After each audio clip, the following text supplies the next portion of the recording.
Dear student of class 12, आज हम लोग बायोलॉजी में स्टडी करेंगे चैप्टर 10।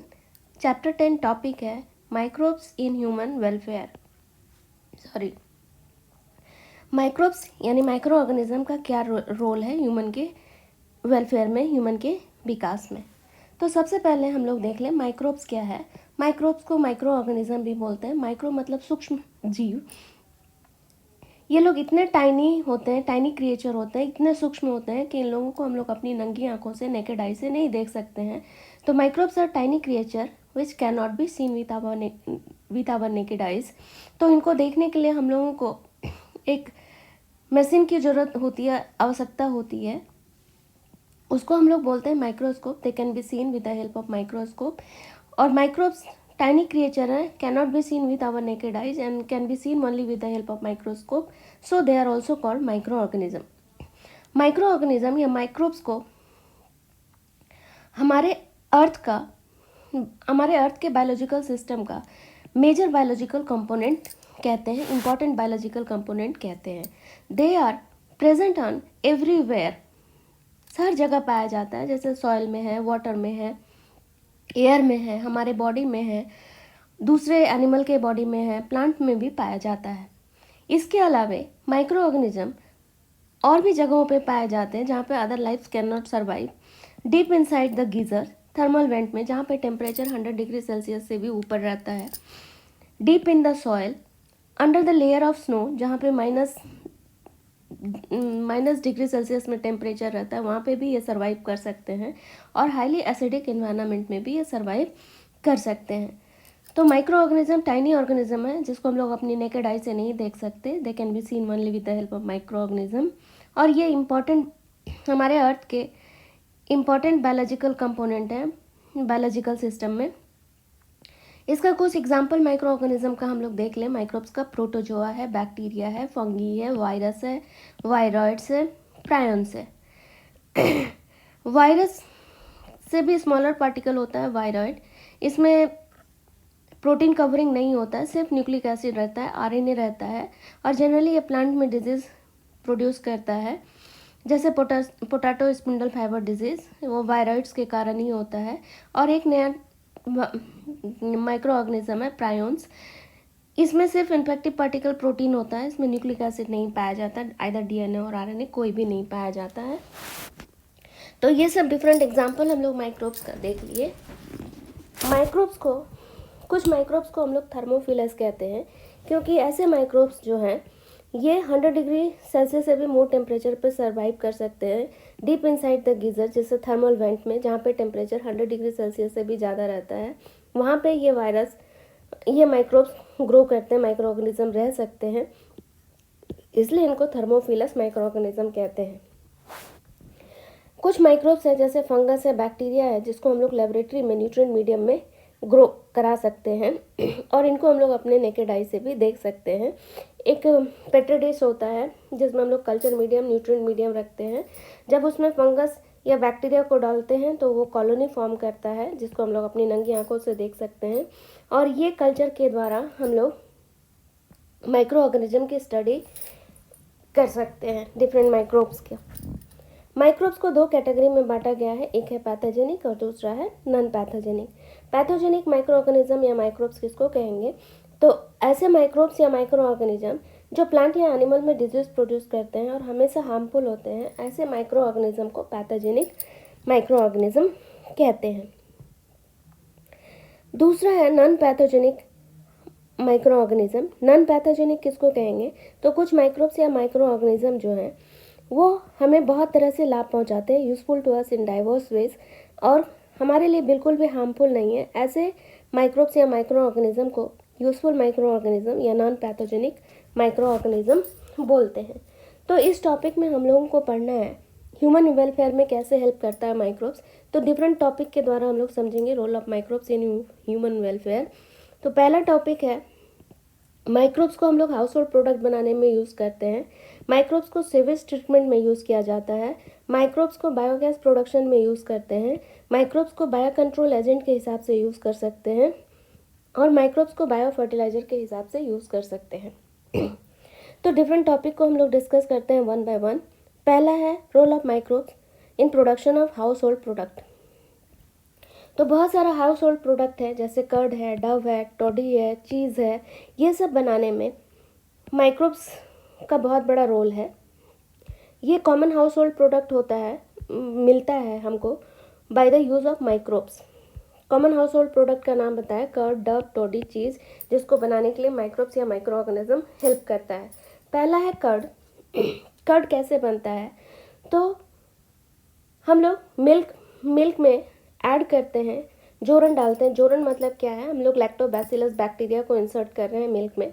मिल्क में जो शुगर होता है उसका नाम है लैक्टोज, और ये लैक्टोबैसिलस बैक्टीरिया को जब हम लोग मिल्क में ऐड करते हैं तो वो मिल्क के लैक्टोज शुगर को कन्वर्ट कर देता है लैक्टिक एसिड में, और जिससे कर्ड बनता है। तो कर्ड बनाने के लिए जो माइक्रो ऑर्गेनिज्म है, बैक्टीरिया यूज़फुल है, उसका नाम है लैक्टोबैसिलस, जो मिल्क के लैक्टोज शुगर को लैक्टिक एसिड में कन्वर्ट कर देता है। इसलिए कर्ड का जो टेस्ट है खट्टा लगता है, सावर है। अब इस बैक्टीरिया को चूँकि ये बैक्टीरिया मिल्क के लैक्टोज शुगर को लैक्टिक एसिड में कन्वर्ट करता है, यानी मिल्क को कर्ड में कन्वर्ट करता है, इसलिए इस बैक्टीरिया को, लैक्टोबैसिलस बैक्टीरिया को, लैब बैक्टीरिया भी कहते हैं। लैब बैक्टीरिया यानी लैक्टिक एसिड बैक्टीरिया। और इस बैक्टीरिया के द्वारा जब हम मिल्क को कर्ड में कन्वर्ट करते हैं तो जो कर्ड बनता है वो उसमें विटामिन B12 बहुत एक्सेस अमाउंट में पाया जाता है। और लैक्टिक एसिड बैक्टीरिया यानी लैक्टोबैसिलस को जब मिल्क में ऐड करते हैं तो एक सूटेबल टेम्परेचर मिलने पर मिल्क में ये बहुत तेज़ी से मल्टीप्लाई करता है, अपना नंबर बढ़ाता है। इसके बाद एसिड बनाता है मिल्क में, जो कोआगुलेट कर जाता है मिल्क को कोआगुलेट कर देता है, और मिल्क में जो प्रोटीन है उसको पार्शियली डाइजेस्ट भी कर देता है, और मिल्क में जो शुगर है लैक्टोज उसको भी लैक्टिक एसिड में बदल देता है। मिल्क को कोआगुलेट करता है, उसके बाद उसको उसमें जो प्रोटीन है उसको पार्शियली डाइजेस्ट कर देता है, और लैक्टोज शुगर को लैक्टिक एसिड में कन्वर्ट कर देता है, और इस तरह से कर्ड फॉर्म होता है। और ये लैक्टोबैसिलस जो बैक्टीरिया है, लैक्टिक एसिड बैक्टीरिया, हमारे स्टोमक में जब जाता है तो बहुत सारे डिजीज कॉजिंग माइक्रोब्स को भी की ग्रोथ को भी चेक करता है, ग्रोथ होने नहीं देता, और हम लोगों को बहुत सारे डिजीज से बचाता है। तो first role of microbes in household product में देखिए कर्ड कैसे बनता है यूज़ ऑफ माइक्रो ऑर्गेनिज्म से। दूसरा है हाउस होल्ड प्रोडक्ट डव बनाने में भी माइक्रो ऑर्गेनिज्म का यूज़ किया जाता है। कौन सा माइक्रो ऑर्गेनिज्म? ईस्ट। और ये जो फंगस है, सिर्फ यही फंगस यूनिसेलुलर फंगस होता है। इसका साइंटिफिक नेम है सैक्रोमाइसिस सेरेबेसी, और इस फंगस को मैक्सिमली यूज़ किया जाता है बेकरी इंडस्ट्री में डव को फर्मेंट करने के लिए।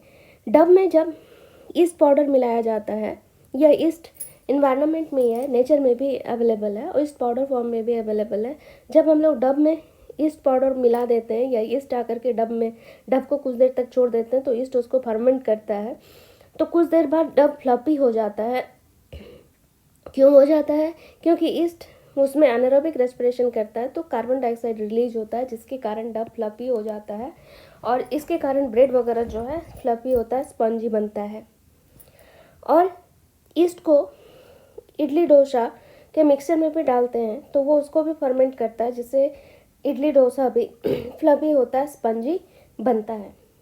तो 2 हाउस होल्ड प्रोडक्ट देख लिए यूज़ ऑफ माइक्रो ऑर्गेनिज्म के द्वारा, जैसे कर्ड बना, दूसरा डव बना। तीसरा देखते हैं टॉडी। ये ट्रेडिशनल ड्रिंक है साउथ इंडिया का, और ये कैसे बनता है? तो पाम ट्री से जो रस निकलता है, सैप निकलता है, उसको हम लोग फर्मेंट करते हैं बाय यूजिंग द बैक्टीरिया, तो बनता है टॉडी। पाम ट्री के सैप को बैक्टीरिया के द्वारा फर्मेंट करते हैं तो टॉडी बनता है। इसके अलावा बहुत सारा ड्रिंक और फूड बनाया जाता है फर्मेंटेशन के द्वारा। बैक्टीरिया को यूज़ कर सकते हैं, फंगस को यूज़ करके हम लोग बहुत सारा ड्रिंक बना सकते हैं। चीज़ बनाने में भी बैक्टीरिया को यूज़ किया जाता है, डिफरेंट माइक्रोब्स को यूज़ किया जाता है। और डिफरेंट माइक्रोब्स क्या कैसे बनाता है चीज़? तो cheese made by partial degradation of milk by different microbes. अभी एक चीज़ का एग्जांपल देख लेते हैं, स्विस चीज़।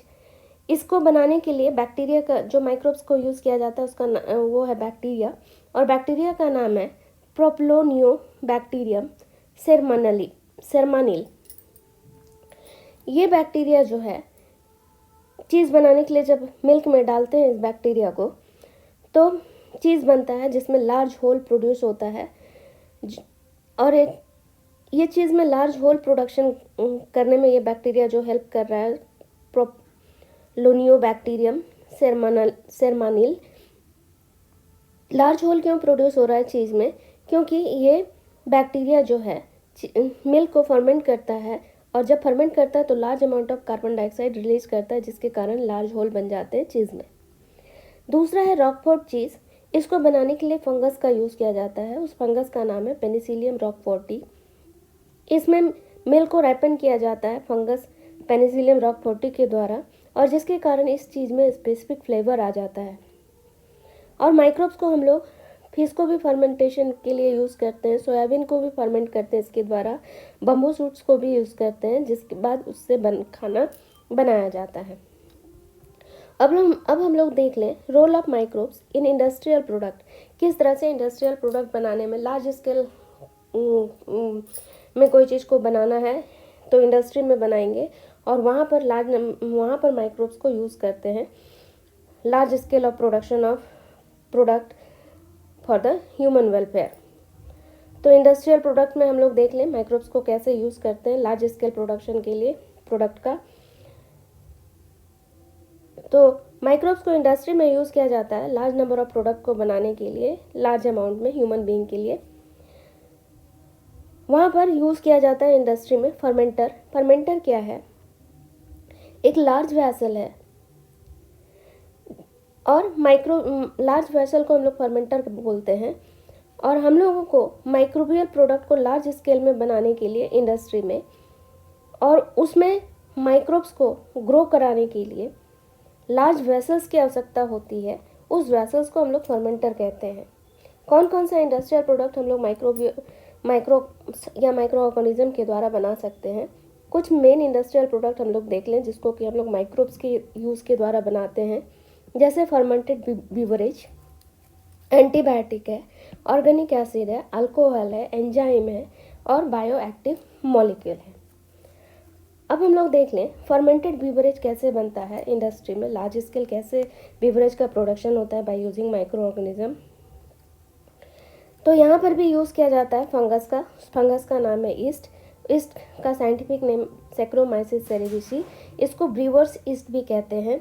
ये यूज़ किया जाता है large scale of production of fermented beverage like wine है, बियर है, विस्की है, रम बनाने में इसका यूज़ किया जाता है।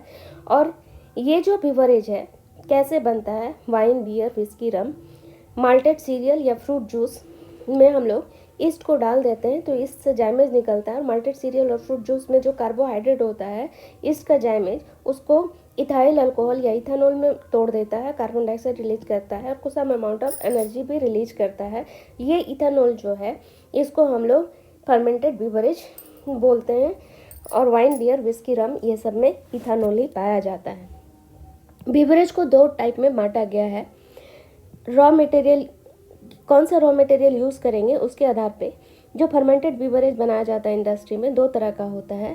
पहला है वाइन एंड बियर और दूसरा है whisky, brandy and rum. Wine and beer जो फर्मेंटेड बीवरेज है ये कैसे बनता है? ये जो बीवरेज है बनता है विदाउट डिस्टिलेशन। डिस्टिलेशन क्या है? तो किसी भी लिक्विड को प्यूरिफाई करना है by process of heating and cooling, उसको हम लोग बोलते हैं डिस्टिलेशन। तो वाइन और बियर जो बीवरेज है ये बिना डिस्टिलेशन के बनता है, मतलब इसमें लिक्विड को प्यूरिफाई नहीं किया जाता है by heating and cooling. Whisky, brandy and rum जो है ये दूसरा टाइप ऑफ फर्मेंटेड बीवरेज है। यहाँ पर इस बीवरेज को बनाया जाता है डिस्टिलेशन के द्वारा, मतलब प्यूरिफाई किया जाता है लिक्विड को by process of heating and cooling, यानी डिस्टिलेशन ऑफ फर्मेंटेड ब्रोथ क्या बोलते हैं? तो ये लिक्विड मीडियम है जिसमें प्रोटीन और अदर न्यूट्रिएंट रहता है, जिसमें हम लोग बैक्टीरिया को कल्चर कर सकते हैं। तो लिक्विड ब्रोथ जिसमें जो कल्चर मीडियम है जिसमें प्रोटीन है, न्यूट्रिएंट है, जिसमें लार्ज स्केल ऑफ बैक्टीरिया को हम लोग प्रोड्यूस कर सकते हैं, उस ब्रोथ को डिस्टिलेशन करके विस्की, ब्रांडी और रम बनाया जाता है। नेक्स्ट इंडस्ट्रियल प्रोडक्ट है एंटीबायोटिक्स। एंटीबायोटिक्स क्या है?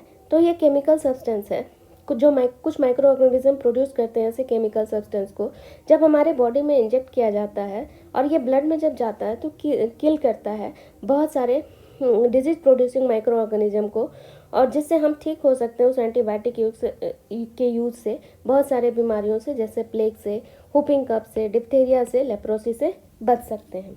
तो एक एंटीबायोटिक का एग्जांपल हम लोग देख लें, पेनिसिलिन।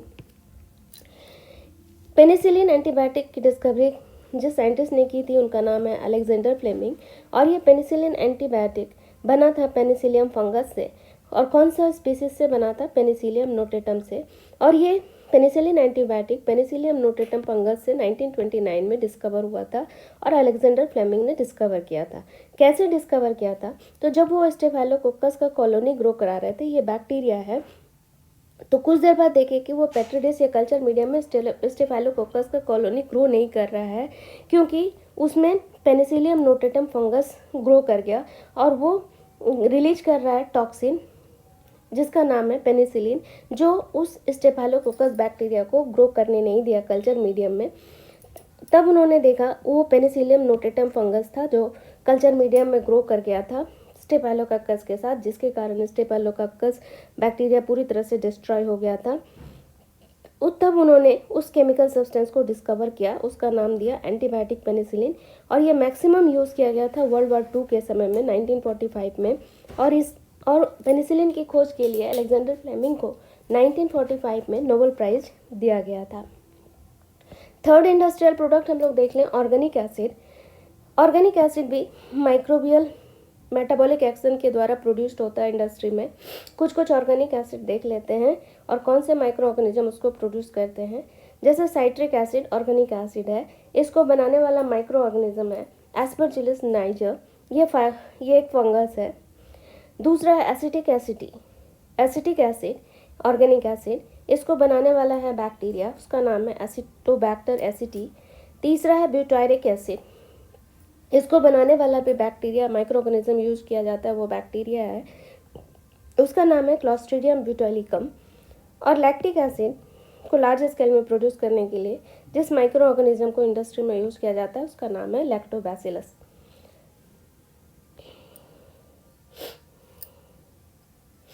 इसके बाद हम लोग देखें ऑर्गेनिक एसिड और अल्कोहल बनाने में माइक्रो ऑर्गेनिज्म का यूज़ किया जा रहा है लार्ज स्केल प्रोडक्शन के लिए इंडस्ट्री में। जैसे माइक्रो ऑर्गेनिज्म ईस्ट है, सैक्रोमाइसिस सेरेविसी उसका साइंटिफिक नेम है। ये लार्ज स्केल में इथाइल अल्कोहल को प्रोड्यूस करने के लिए इंडस्ट्री में यूज़ किया जाता है। हम लोग और भी इंडस्ट्रियल प्रोडक्ट जिसमें माइक्रो ऑर्गेनिज्म को यूज़ किया जाता है लार्ज स्केल में प्रोडक्शन करने के लिए, ह्यूमन वेलफेयर के लिए, जैसे एंजाइम हम लोग जानते हैं बायो कैटलिस्ट है। ये किसी भी हम लोग के बॉडी में जो बायोकेमिकल रिएक्शन होता है, ये उस समय में वो बायो कैटालिटिक एक्शन करता है, किसी भी केमिकल रिएक्शन के स्पीड को बढ़ा देता है, घटा देता है, किंतु इटसेल्फ रिमेन इरिवर्सिबल। तो इस एंजाइम को भी इंडस्ट्री में लार्ज स्केल में प्रोड्यूस किया जा रहा है, जिसको कि हम वेरियस फील्ड में इसका यूज़ कर सकें। जैसे लाइपेज एंजाइम, ये लार्ज स्केल में इंडस्ट्री में प्रोड्यूस किया जा रहा है माइक्रो ऑर्गेनिज्म के यूज़ के द्वारा, और इसको यूज़ किया जाता है डिटर्जेंट फॉर्मुलेशन में, जो हेल्प करता है लॉन्ड्री में कपड़े के ऊपर जो ऑयली स्टेन लग जाता है उसको रिमूव करने में लाइपेज एंजाइम का यूज़ किया जाता है। इसके अलावा और भी एंजाइम है, पैक्टिनेजेस, प्रोटीएजेस। ये जो एंजाइम लार्ज स्केल में प्रोड्यूस किया जा रहा है, pectinases, proteases, by using micro organism in industry, इसको यूज़ करते हैं हम लोग बोतल को साफ करने के लिए। और एक एंजाइम है स्ट्रेप्टोकाइनेजेस, इसको भी लार्ज स्केल में प्रोड्यूस किया जा रहा है इंडस्ट्री में बैक्टीरिया के यूज़ के द्वारा। उस बैक्टीरिया का नाम है स्ट्रेप्टोकोकस। इसको मॉडिफाई किया गया जेनेटिक इंजीनियरिंग के द्वारा, और इस स्ट्रेप्टोकाइनेज एंजाइम जो स्ट्रेप्टोकोकस बैक्टीरिया के जेनेटिक इंजीनियरिंग के द्वारा प्रोड्यूस हो रहा है, इसको हम लोग क्लॉट ब्लस्टर के हिसाब से यूज़ करते हैं।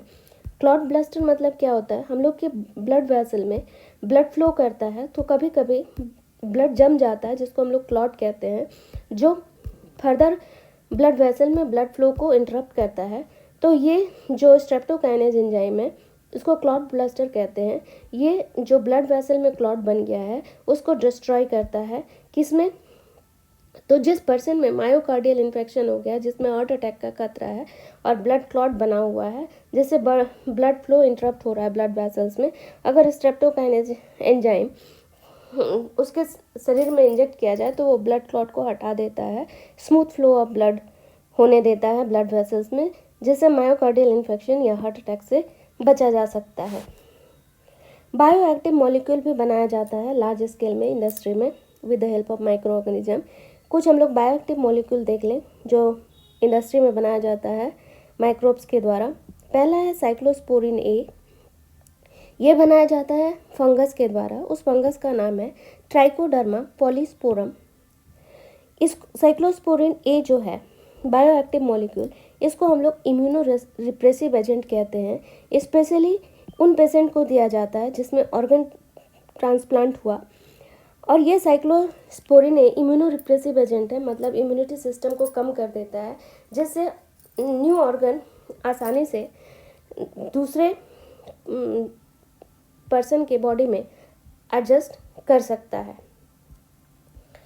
साइक्लोस्पोरिन ए के यूज़ के द्वारा। अगर हम साइक्लोस्पोरिन ए इम्यूनोरिप्रेसिव एजेंट, जिस पर्सन में ऑर्गन ट्रांसप्लांट हुआ, अगर उसमें इम्यूनोरिप्रेसिव एजेंट साइक्लोस्पोरिन नहीं डालेंगे तो कभी कभी ऑर्गन उसकी बॉडी में एडजस्ट नहीं कर सकता है, इसलिए उसको इम्यूनोरिप्रेसिव एजेंट दिया जाता है ताकि ऑर्गन ट्रांसप्लांट जो हुआ नया, जैसे किडनी ट्रांसप्लांट हुआ उसके बॉडी में, तो वो ऑर्गन उसके बॉडी में फिट हो सके, एडजस्ट कर सके।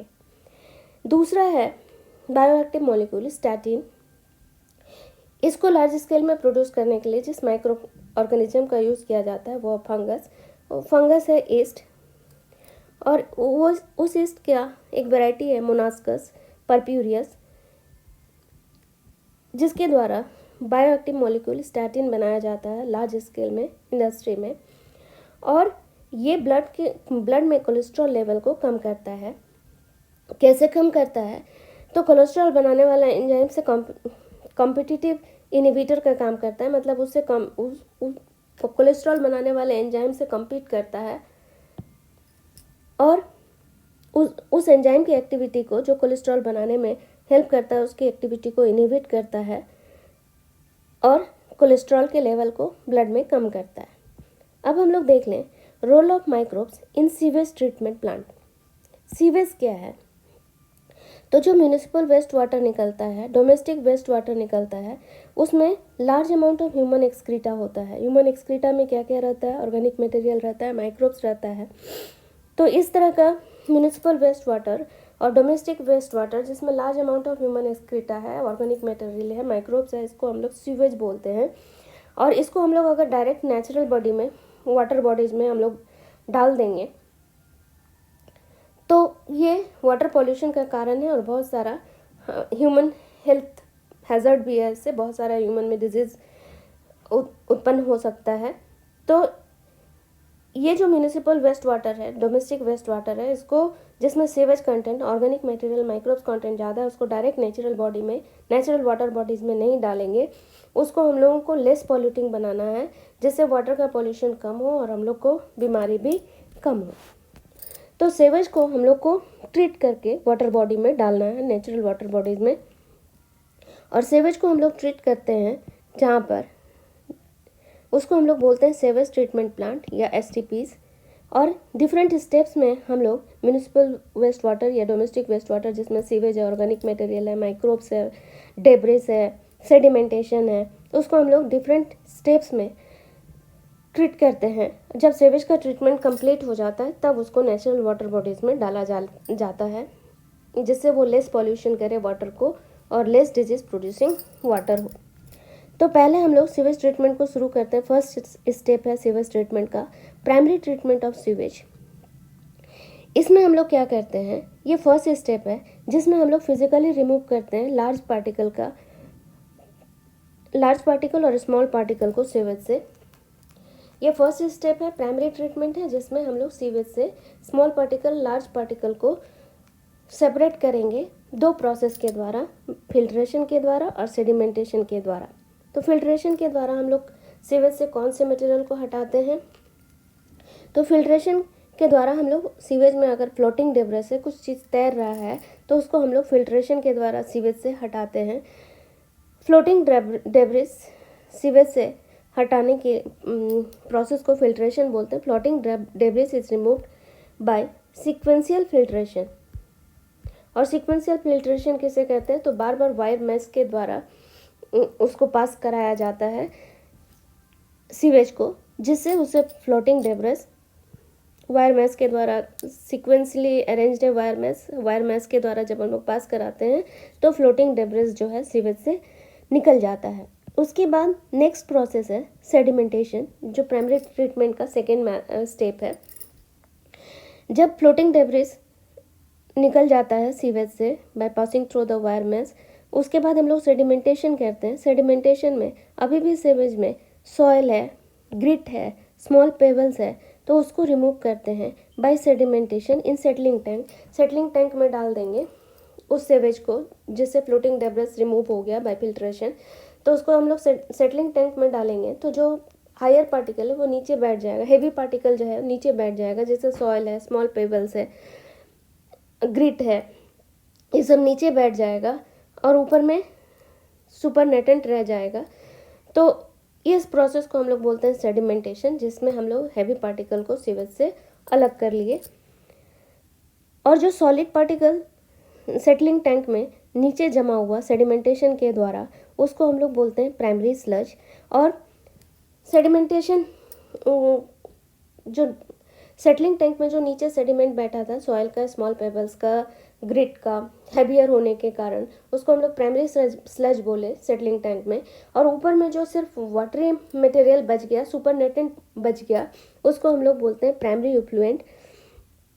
अब इस प्राइमरी इफ्लुएंट को हम लोग ले जाएंगे सेकेंडरी ट्रीटमेंट प्लांट में, जहाँ पर सेकेंडरी ट्रीटमेंट होगा सीवेज का। सेकेंडरी ट्रीटमेंट ऑफ सीवेज को हम लोग बायोलॉजिकल ट्रीटमेंट भी बोलते हैं। अब जो प्राइमरी इफ्लुएंट था सुपरनेटेंट फॉर्म में सेटलिंग टैंक में, जो ऊपर में जो लिक्विड बचा हुआ था सुपरनेटेंट, उसका ट्रीटमेंट होता है। प्राइमरी इफ्लुएंट को हम लोग पास करते हैं लार्ज एरिएशन टैंक में, और उस टैंक को कॉन्स्टेंटली घुमाया जाता है और एयर सप्लाई उस टैंक में किया जाता है, जिसमें प्राइमरी इफ्लुएंट को हम लोग पास कर रहे हैं। एरिएशन टैंक है जिसको लगातार घुमाया जा रहा है और उसमें एयर सप्लाई किया जा रहा है। उसमें हम लोग प्राइमरी इफ्लुएंट को डाल दिए, सेकेंडरी ट्रीटमेंट शुरू हो गया। अब वो उसमें प्राइमरी इफ्लुएंट जा रहा है एरिएशन टैंक में, उसको कंटिन्यूसली घुमा रहे हैं, एयर सप्लाई हो रहा है, और ये हो रहा है जिसके कारण उस प्राइमरी इफ्लुएंट में, लार्ज एरिएशन टैंक में बहुत तेज़ी से ग्रोथ हो रहा है, माइक्रोब्स का झुंड बन रहा है, जिसको हम लोग फ्लोज बोलते हैं। इस फ्लोज में क्या रहता है? मासेस ऑफ बैक्टीरिया जो फंगल फिलामेंट से अटैच्ड होते हैं और एक नेटवर्क या मैस लाइक स्ट्रक्चर बनाते हैं, जिसको हम लोग फ्लोज कहते हैं, जिसमें बहुत सारा बैक्टीरिया और फिलामेंट ऑफ फंगस एसोसिएटेड होकर के एक नेटवर्क या जाल जैसी रचना बनाते हैं। तो ये बन रहा है लार्ज एरिएशन टैंक में, जिसमें प्राइमरी इफ्लुएंट बन रहा था, और बार बार उसको हम लोग घुमा रहे हैं, तेज़ी से एयर सप्लाई कर रहे हैं, जिसमें vigorous growth of micro organism हो रहा है।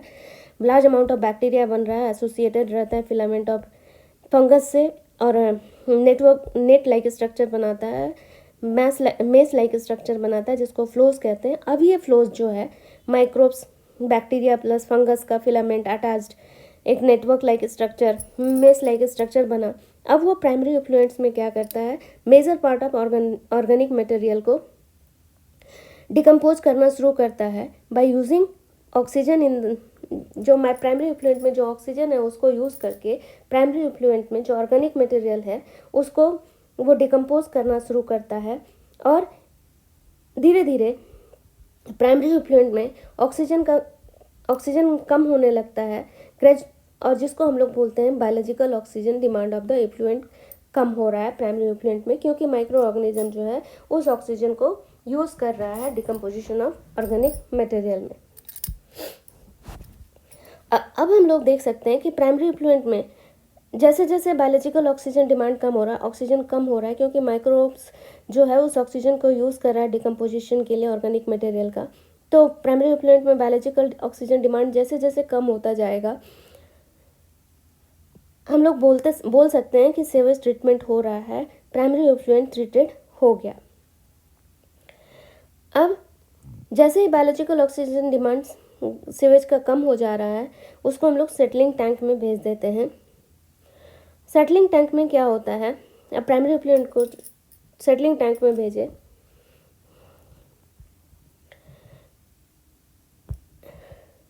अब सेटलिंग टैंक में क्या देखते हैं कि जो बैक्टीरिया और फंगस का मास बना हुआ था, फ्लोस, सेटल हो जाता है टैंक में। और सेटलिंग टैंक में ये जो बैक्टीरिया और फ्लो का मास सेटल हुआ, उसको हम लोग बोलते हैं एक्टिवेटेड स्लज। और इस एक्टिवेटेड स्लज का कुछ अमाउंट जो है उसको फिर से एरेशन टैंक में हम लोग पंप कर देते हैं, जो वहाँ पर रहता है और फर्दर बैक्टीरिया या फंगस का कॉलोनी को ग्रो करने में हेल्प करेगा। और major part of the sludge जो है एक्टिवेटेड स्लज का, उसको हम लोग पास कर देते हैं लार्ज एरिएशन टैंक में, जिसको हम लोग एनारोबिक स्लज डाइजेस्टर कहते हैं।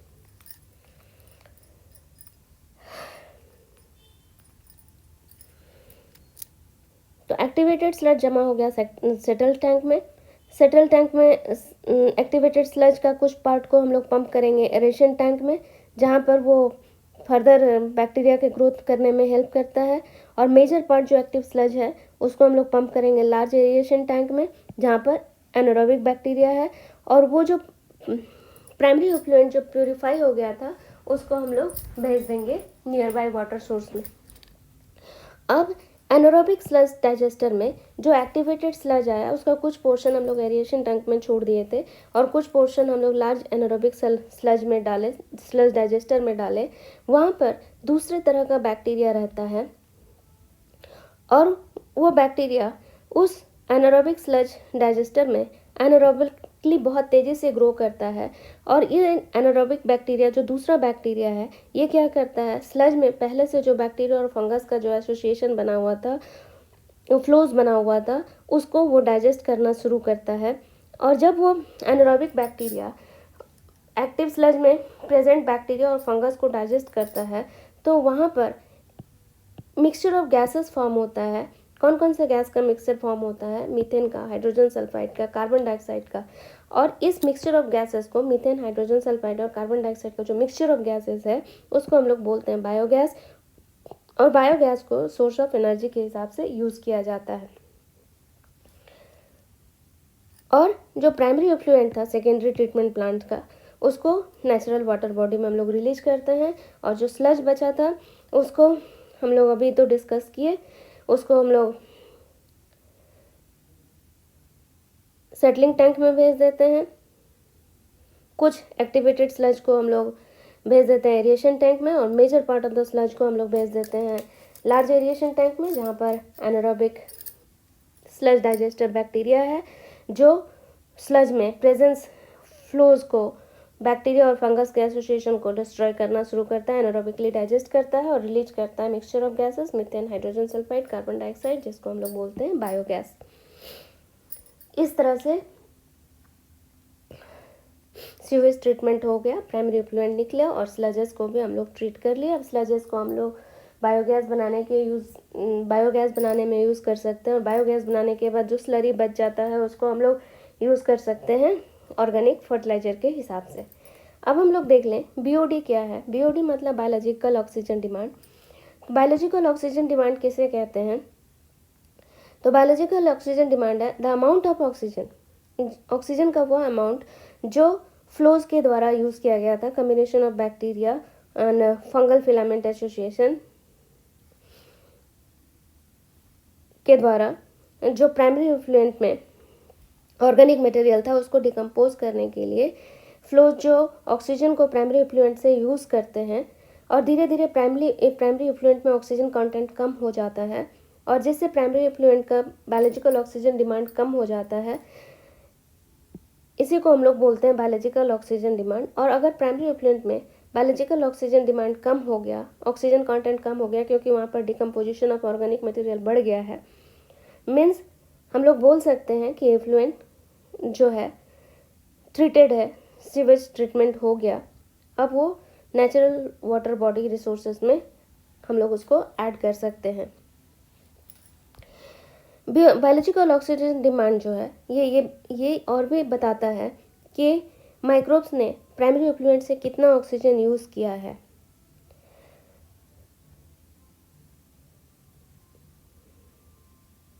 इसका मतलब है कि इनडायरेक्टली बायोलॉजिकल ऑक्सीजन डिमांड के द्वारा हम लोग ये भी मेजर कर सकते हैं कि वाटर में कितना amount of organic material present था। अगर वाटर का बायोलॉजिकल ऑक्सीजन डिमांड ज़्यादा है तो वाटर मोर पॉल्यूटेड है। वाटर पॉल्यूशन होने का कारण क्या है? तो increasing urbanisation and increasing population, sewage जो है लार्ज अमाउंट में प्रोड्यूस्ड हो रहा है, domestic sewage, municipal waste water.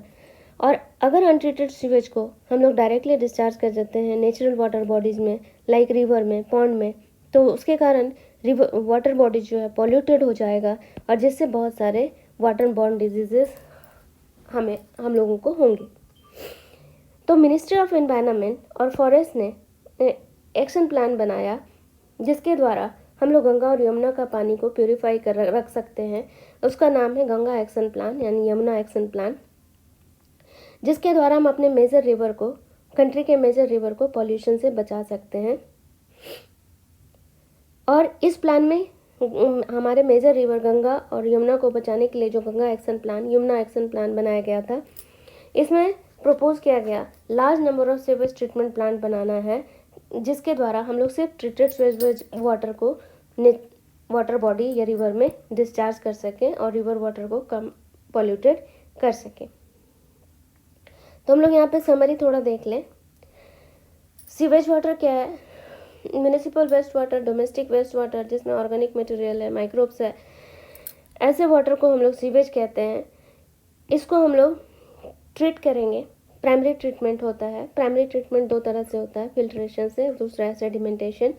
Filtration के द्वारा हम लोग चैनल्ड वायर मेश में कंटिन्यूसली सीवेज वाटर को पास करते हैं, जिससे उससे फ्लोटिंग डेब्रिस रिमूव हो जाता है। उसके बाद उस सीवेज वाटर को फिल्ट्रेशन के बाद हम लोग सेडिमेंटेशन टैंक में डालते हैं, जहाँ पे ग्रीट, सैंड और सॉयल सीवेज से अलग हो जाता है। ये है सेटलिंग टैंक। फर्स्ट टैंक है, इसको सीवेज टैंक में बोलते हैं, जहाँ प्राइमरी ट्रीटमेंट हुआ। तो यहाँ पर बैठ गया सेडिमेंट, जैसे heavy particle, greet, sand, soil सब नीचे सेडिमेंटेशन के द्वारा सेटल हो गया और ऊपर में सुपर नेटेंट बच गया, जो वाटर बच गया लिक्विड फॉर्म में, उसको हम लोग प्राइमरी एफ्लुएंट बोलते हैं। और इस प्राइमरी एफ्लुएंट में माइक्रो ऑर्गेनिज्म ग्रो करता है, बायोलॉजिकल ऑक्सीजन डिमांड कम हो जाता है। तो अब इस प्राइमरी एफ्लुएंट को हम लोग सेकेंडरी ट्रीटमेंट प्लांट में भेजेंगे। प्राइमरी एफ्लुएंट को सेकेंडरी ट्रीटमेंट प्लांट में सबसे पहले एरेशन टैंक में भेजा जाता है। एरेशन टैंक को कॉन्स्टेंटली मूव किया जाता है, घुमाया जाता है, उसमें एयर पंप किया जाता है, जिससे उसमें बहुत तेज़ी से माइक्रो ऑर्गेनिज्म, बैक्टीरिया और फंगस का फिलामेंट का एसोसिएशन बनता है, जिसको हम लोग फ्लोज कहते हैं, कंटिन्यूसली बहुत तेज़ी से ग्रो करता है। और एरेशन टैंक में जो प्राइमरी एफ्लुएंट है उसमें जब फर्दर बहुत ज़्यादा तेज़ी से माइक्रो ऑर्गेनिज्म ग्रो कर रहे हैं, तो वो तेज़ी से क्या करने लगते हैं, प्राइमरी एफ्लुएंट में ऑर्गेनिक मटेरियल जो है उसको कंज्यूम करने लगते हैं, ऑक्सीजन को यूज़ करते हैं। प्राइमरी एफ्लुएंट में जो ऑक्सीजन है उसको यूज़ करके तेज़ी से ऑर्गेनिक मटेरियल को डिकम्पोज करते हैं, जिससे प्राइमरी एफ्लुएंट में बायोलॉजिकल ऑक्सीजन डिमांड कम हो जाता है और वाटर ट्रीटेड हो जाता है और प्यूरिफाइड वाटर को हम लोग भेज देते हैं नियर बाय वाटर रिसोर्सेज में। और बाकी जो सेडिमेंटेशन था और बैक्टीरिया या फ्लोज था वो सेटल हो जाता है सेडिमेंट के हिसाब से, इन एक्टिवेटेड स्लज बन जाता है। और उस एक्टिवेटेड स्लज का कुछ अमाउंट को हम लोग फिर से एरेशन टैंक में रख देते हैं और बाकी को हम लोग फिर एनारोबिक स्लज डाइजेस्टर में भेज देते हैं। एनारोबिक स्लज डाइजेस्टर में एनारोबिक बैक्टीरिया रहता है जो एक्टिवेटेड स्लज में प्रेजेंट फंगी और बैक्टीरिया को डिकम्पोज करता है, मिक्सचर ऑफ गैसेस बनाता है, methane, nitrogen sulphide, carbon dioxide, और जिसको हम लोग इस कम्बिनेशन ऑफ गैस को हम लोग बायोगैस बोलते हैं। इसको हम लोग सोर्स ऑफ एनर्जी के हिसाब से यूज़ करते हैं। और उसके बाद जब स्लज यूज हो जाता है तो रिमेनिंग पार्ट को स्लरी बोलते हैं, जिसको हम लोग ऑर्गेनिक फर्टिलाइजर के हिसाब से यूज़ कर सकते हैं। अब हम लोग देख लें role of microbes in production of biogas. Biogas क्या है? तो ये मिक्सचर ऑफ गैसेस है, कौन कौन से गैसेस का मिक्सचर है, carbon dioxide, methane, hydrogen sulphide के मिक्सचर ऑफ गैसेस को हम लोग बायोगैस कहते हैं। और ये मिक्सचर ऑफ गैसेस कब बनता है, तो हम लोग देखे थे एनारोबिक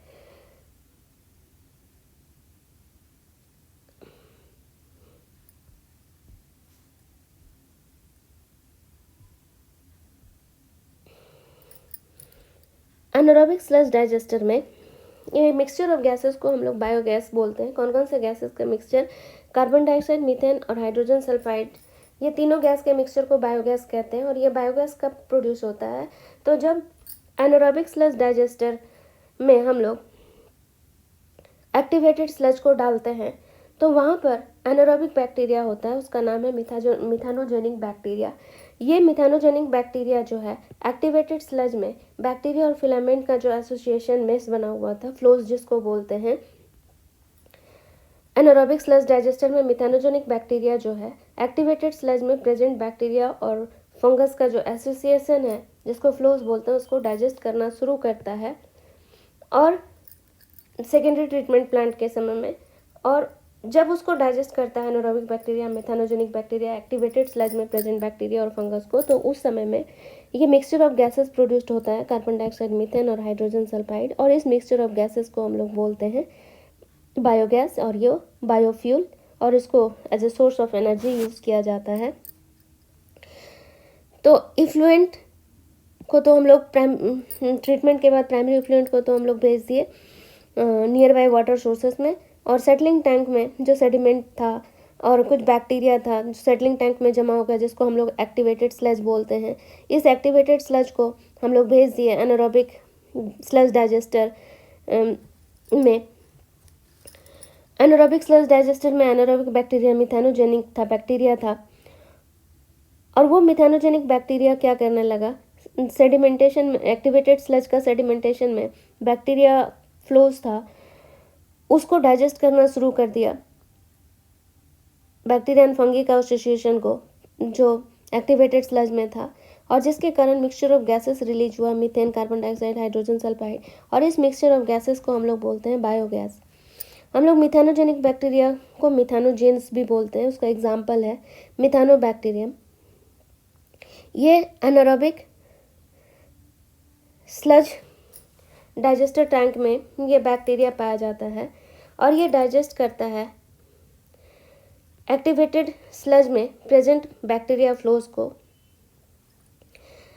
और फ्लोज क्या है, तो एक्टिवेटेड स्लज में है जो बैक्टीरिया और फंगस का एसोसिएशन है उसको डाइजेस्ट करता है मिथानोबैक्टीरियम, चूँकि वो एनारोबिक स्लज डाइजेस्टर टैंक में पहले से है तो एक्टिवेटेड स्लज में प्रेजेंट ये बैक्टीरिया और फंगस का एसोसिएशन फ्लोज को डाइजेस्ट करना शुरू करता है और रिलीज करता है mixture of gases, carbon dioxide, methane, hydrogen sulphide, जिसको हम लोग बायोगैस बोलते हैं।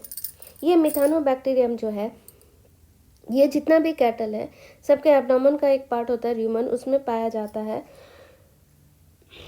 और जिसके कारण ये कैटल जो है प्लांट में प्रेजेंट सेल्यूलोज को डाइजेस्ट कर सकते हैं, क्योंकि ये बैक्टीरिया उनके र्यूमन में सेल्यूलोज को डाइजेस्ट करने वाला एंजाइम सेल्यूलोज बनाने में हेल्प करता है। हम लोग सेल्यूलोज को नहीं डाइजेस्ट कर सकते हैं। और कैटल डंग में बैक्टीरिया जो है मैक्सिमम अमाउंट में पाया जाता है, और जिसके कारण ये बैक्टीरिया जो है बायोगैस प्रोडक्शन में हेल्प करता है। तो काऊ डंग जो है रूरल एरिया में बायोगैस के प्रोडक्शन में यूज़ किया जाता है। हम लोग देख लें, ये बायोगैस प्लांट का डायग्राम है। इसमें एक कंक्रीट टैंक यूज़ किया जाता है जो 10 से 16 फीट डीप होता है, जिसमें बायो वेस्ट को हम लोग कलेक्ट करते हैं और स्लरी को कलेक्ट करते हैं। स्लरी मतलब क्या होता है, डंग प्लस वाटर को इसके अंदर डाला जाता है। यहाँ पर मिक्सिंग टैंक है, यहाँ पे हम लोग जब डंग को वाटर के साथ यहाँ पर मिक्स करते हैं, बायो वेस्ट भी डालते हैं प्लस डंग प्लस वाटर जिसको स्लरी कहते हैं, इसके द्वारा इस कंक्रीट टैंक में ऐड किए जा रहे हैं और टैंक को कवर करते हैं एक ढक्कन से, फ्लोटिंग कवर रहता है। और जैसे ही टैंक में बायोगैस प्रोडक्शन होगा वो ढक्कन मूव करता है फॉरवर्ड अपवर्ड, और कंक्रीट टैंक में बायोगैस का प्रोडक्शन हो रहा है माइक्रोबियल एक्टिविटी के द्वारा। जब हम लोग इसमें concrete tank 10 to 16 feet deep था, इसमें हम लोग बायोवेस्ट डाले, स्लरी डाले, काउ डंग प्लस वाटर, और यहाँ पर मिथेनोजेनिक बैक्टीरिया है, एनारोबिक बैक्टीरिया, ये डाइजेस्टर टैंक इसको भी बोलते हैं, जहाँ पर मिथेनोजेनिक बैक्टीरिया बायोवेस्ट और स्लरी को डिकम्पोज करना स्लरी में प्रेजेंट ऑर्गेनिक मटेरियल को डिकम्पोज करती है, तो मिक्सचर ऑफ गैसेस रिलीज होता है, मीथेन है, कार्बन डाइऑक्साइड है, हाइड्रोजन सल्फाइड है। इस मिक्सचर ऑफ गैसेस को बायोगैस कहते हैं। और ये जो कंक्रीट टैंक है ये कवर से ढका हुआ रहता है। ये कवर जो है हमेशा फ्लोटिंग कवर होता है, कीप ऑन राइजिंग, जैसे बायोगैस प्रोडक्शन हो रहा है। और कंक्रीट टैंक से जुड़ा रहता है एक आउटलेट जो सप्लाई करता है बायोगैस को नियर बाय हाउसेस में, और दूसरा आउटलेट है जिसके द्वारा हम लोग जो स्लरी को यूज़ कर लिए बायोगैस प्रोडक्शन में, उसको रिमूव करने के लिए अब ये स्लरी जो है इसको हम लोग यूज़ करेंगे ऑर्गेनिक फर्टिलाइज़र के हिसाब से instead of chemical fertiliser. Chemical fertiliser हम लोग खेत में जैसे अमोनियम सल्फेट है, अमोनियम फॉस्फेट है, पोटेशियम सल्फेट है, ये सब जो यूज़ करते हैं केमिकल फर्टिलाइज़र है, ये at a time crop production तो बढ़ा देता है, किंतु इससे सॉइल को बहुत सारा लॉस होता है। सॉइल में एसिडिटी बढ़ जाता है, सॉइल का यूट्रोफिकेशन बढ़ जाता है, मतलब ऑर्गेनिक मटेरियल रिच हो जाता है, सॉइल में ऑक्सीजन कम हो जाता है, धीरे धीरे वो मार्सी एरिया में कन्वर्ट हो जाता है, बैरन लैंड में चेंज हो जाता है। बायोमैग्निफिकेशन, मतलब ये केमिकल फर्टिलाइजर जो है हम लोग सॉइल में तो यूज़ किए, प्रोडक्टिविटी बढ़ा दिए, किंतु ये इसमें जो केमिकल है वो इन्वायरमेंट में आसानी से डिकम्पोज नहीं होता है, तो प्लांट में जमा है, प्लांट से जो एनिमल खाएगा, उससे जो एनिमल खाएगा, हर लेवल में इसका अमाउंट जो है बॉडी में बढ़ता चला जाता है, बाद में एक बीमारी का कारण बनता है जिसको हम लोग बोलते हैं बायोमैग्निफिकेशन। अब हम लोग देख लें बायोगैस का क्या यूज़ है, तो ये कम्युनिटी वेलफेयर में इसका मोस्ट इम्पॉर्टेंट रोल है। बायोगैस प्रोडक्शन में हम लोग काऊ डंग का यूज़ करते हैं, तो ये रिड्यूस करता है एक्सक्रीटा और वेस्ट को कम्युनिटी से। इसके द्वारा इन्फ्लामेबल गैस बनाया जाता है जिसको हम लोग एनर्जी रिसोर्स के हिसाब से यूज़ कर सकते हैं, और ये एक रिन्यूएबल सोर्स ऑफ एनर्जी का भी एग्जाम्पल है। इसका बहुत सारा यूज़ है, मल्टी डायमेंशनल यूटिलिटी है, और इसको हम लोग इजीली मेंटेन कर सकते हैं और आसानी से कम्युनिटी पर्पस के लिए यूज़ कर सकते हैं। बायोगैस को हम लोग कुकिंग और लाइटिंग पर्पस के लिए भी यूज़ कर सकते हैं। इंडिया में बायोगैस प्रोडक्शन का टेक्निक जो है फर्स्ट डेवलप हुआ था IARI के द्वारा। IARI का फुल फॉर्म है इंडियन एग्रीकल्चरल रिसर्च इंस्टीट्यूट। अब हम लोग देख लें microbes as bio control agent. तो क्रॉप प्रोडक्टिविटी को इंसेक्ट भी कम करता है, पेस्ट भी कम करता है, ये हमारे ग्रेन्स को खा जाता है, नष्ट कर देता है, जिससे क्रॉप प्रोडक्टिविटी कम हो जाता है। तो ऐसे इंसेक्ट और पेस्ट को बचाने के लिए और क्रॉप की प्रोडक्टिविटी को बढ़ाने के लिए सबसे पहले यूज़ किया गया था केमिकल फॉर्म में इंसेक्टिसाइड एंड पेस्टिसाइड। ये सब केमिकल है जो यूज़ किया जाता है पेस्ट और इंसेक्ट को मारने के लिए। इससे क्रॉप प्रोडक्टिविटी तो बढ़ जाता है, मगर इस इंसेक्टिसाइड और पेस्टिसाइड में जो केमिकल है वो क्या करता है, सॉइल का एसिडिफिकेशन, फर्दर डिसएडवांटेज है सॉइल के लिए, सॉइल का एसिडिफिकेशन को बढ़ा देता है, यूट्रोफिकेशन को बढ़ा देता है, बायोमैग्निफिकेशन को बढ़ा देता है, क्योंकि आसानी से इसमें जो केमिकल है डिकम्पोज नहीं होता है, और हर फूड लेवल में इसका अमाउंट बढ़ता चला जाता है। तो इसकी जगह हम लोग पेस्ट को इंसेक्ट को कंट्रोल करने के लिए अगर केमिकल इंसेक्टिसाइड या पेस्टिसाइड को ना यूज़ करके अगर बायो पेस्टिसाइड को यूज़ करें तो सॉइल के लिए अच्छा है। इससे हम लोग पेस्ट को भी मार सकते हैं, जैसे लेडी बर्ड बीटल को हम लोग बायो पेस्टिसाइड बोलते हैं। ये किल करता है मॉथ लार्वा को, और जिससे हम लोग एफिड से छुटकारा पा सकते हैं, क्रॉप प्रोडक्टिविटी को बढ़ा सकते हैं। ड्रैगन फ्लाई को भी बायोपेस्टिसाइड के हिसाब से यूज़ कर सकते हैं। ये मस्कीटो को मार डालता है, किल करता है। और एक बायोपेस्टिसाइड है बैसिलस थ्रूइनजेनेसिस, ये बैक्टीरिया है, ये कंट्रोल करता है बटरफ्लाई के पॉपुलेशन को। ये इस बैक्टीरिया बैसिलस थ्रूइनजेनेसिस से टॉक्सिन रिलीज होता है, इसलिए साइंटिस्ट क्या करते हैं इसके टॉक्सिक जिन को प्लांट में इंट्रोड्यूस कर देते हैं, जिससे प्लांट टॉक्सिक मटेरियल प्रोड्यूस करता है जिससे उस प्लांट प्रोडक्ट को इंसेक्ट नहीं खाते और प्लांट इंसेक्ट रेजिस्टेंस बन जाता है। इस तरह का इंसेक्ट रेजिस्टेंस प्लांट जो बना था, ट्रांसजेनिक प्लांट बोलते हैं इसको, जेनेटिक मॉडिफिकेशन के द्वारा, और ये इंसेक्ट रेजिस्टेंस हो गया। ऐसा ट्रांसजेनिक प्लांट है बीटी कॉटन प्लांट। अब हम लोग देख लें role of microbes as bio fertiliser. Bio fertiliser किसको बोलते हैं? तो अगर हम लोग माइक्रो ऑर्गेनिज्म को यूज़ करते हैं सॉइल का न्यूट्रिएंट कैपेसिटी को बढ़ाने के लिए, सॉइल का न्यूट्रिएंट क्वालिटी को बढ़ाने के लिए, तो उस तरह के माइक्रो ऑर्गेनिज्म को बायो फर्टिलाइजर कहते हैं। और बायो फर्टिलाइजर में माइक्रो ऑर्गेनिज्म को जो हम लोग यूज़ करते हैं इन सॉइल के न्यूट्रिएंट क्वालिटी को बढ़ाने के लिए, तो जिससे सॉइल इनरिच हो जाता है, बहुत सारे न्यूट्रिएंट बढ़ जाते हैं सॉइल में, जैसे potassium, nitrogen, phosphorus, iron, sulphur. ऐसे माइक्रो ऑर्गेनिज्म को जो सॉइल को इनरिच करता है, रिप्लेनिश करता है, न्यूट्रिएंट क्वांटिटी को बढ़ा करके, उसको हम लोग बायो फर्टिलाइजर कहते हैं। इसके अलावा माइक्रो न्यूट्रिएंट और मैक्रो न्यूट्रिएंट भी ये माइक्रो ऑर्गेनिज्म सॉइल में ऐड करते हैं। माइक्रोब्स जो है सॉइल के फॉर्मेशन में भी हेल्प करते हैं, सॉइल को मेंटेन भी रखते हैं। साथ साथ में ये ऑर्गेनिक मटेरियल ऐड करते हैं सॉइल में, उस ऑर्गेनिक मटेरियल को ह्यूमस कहते हैं। और ह्यूमस कैसे बनता है? तो plant excreta, animal excreta, plant का डेड बॉडी, एनिमल का डेड बॉडी, जिस सब पे माइक्रो डिकम्पोजर एक्ट करता है, उसको डिकम्पोज करके ऑर्गेनिक मटेरियल बनाता है, वो भी सॉइल में ऐड होता है। उस ऑर्गेनिक मटेरियल को ह्यूमस कहते हैं। और ये जो डिकम्पोजिशन है ह्यूमन बॉडी का, एनिमल बॉडी का, with the help of micro organism, जिसको हम लोग बोलते हैं ह्यूमिफिकेशन, और जिससे कार्बन कंटेंट भी सॉइल का बढ़ जाता है। और माइक्रोब्स तो बायो फर्टिलाइजर के हिसाब से यूज़ किए जाते हैं, और माइक्रोब्स स्कैवेंजर के हिसाब से भी यूज़ होता है। हम लोग देख लें बायो फर्टिलाइजर माइक्रो ऑर्गेनिज्म है जो सॉइल का न्यूट्रिएंट क्वालिटी को बढ़ाता है by adding nitrogen, sulphur, phosphorus, iron, micronutrient, macronutrient, humus. और इसके द्वारा हम लोग ऑर्गेनिक फार्मिंग को शुरू कर सकते हैं, जिसमें हम लोग ऑर्गेनिक फर्टिलाइजर को यूज़ करेंगे, बायो फर्टिलाइजर को यूज़ करेंगे, माइक्रो ऑर्गेनिज्म को फर्टिलाइजर के हिसाब से यूज़ करेंगे इंस्टेड ऑफ केमिकल फर्टिलाइजर। क्योंकि केमिकल फर्टिलाइजर क्रॉप प्रोडक्टिविटी को बढ़ा देता है, किंतु लॉन्ग टर्म यूज़ में ये सॉइल को नुकसान पहुंचाता है, सॉइल को हार्म होता है, सॉइल का एसिडिफिकेशन हो जाता है, यूट्रोफिकेशन हो जाता है, बायोमैग्निफिकेशन बढ़ जाता है। तो बायो फर्टिलाइजर का अगर हम लोग यूज़ करना शुरू किए तो हम लोग ऑर्गेनिक फार्मिंग की तरफ बढ़ रहे हैं और केमिकल फर्टिलाइजर का यूज़ को कम कर रहे हैं। बहुत सारे माइक्रो ऑर्गेनिज्म जो हैं बायो फर्टिलाइजर के हिसाब से यूज़ किए जाते हैं। ये सब नाम तो पढ़ेंगे 9-10 में। राइजोबियम बैक्टीरिया, ये एक सिम्बायोटिक बैक्टीरिया है और मटर के रूट नोड्यूल में, यह जितना भी लेग्यूमिनस प्लांट है, जो दाल जातीय पौधा है, सबके रूट में नोड्यूल, गांठ जैसी रचना पाई जाती है, जिसमें यह राइजोबियम बैक्टीरिया रहता है। और सिम्बायोटिक बैक्टीरिया है। सिम्बायोटिक मतलब होता है जहाँ पे दो डिफरेंट ऑर्गेनिज्म एक दूसरे के साथ रहते हैं और दोनों एक दूसरे को म्यूचुअल बेनिफिट पहुँचाते हैं।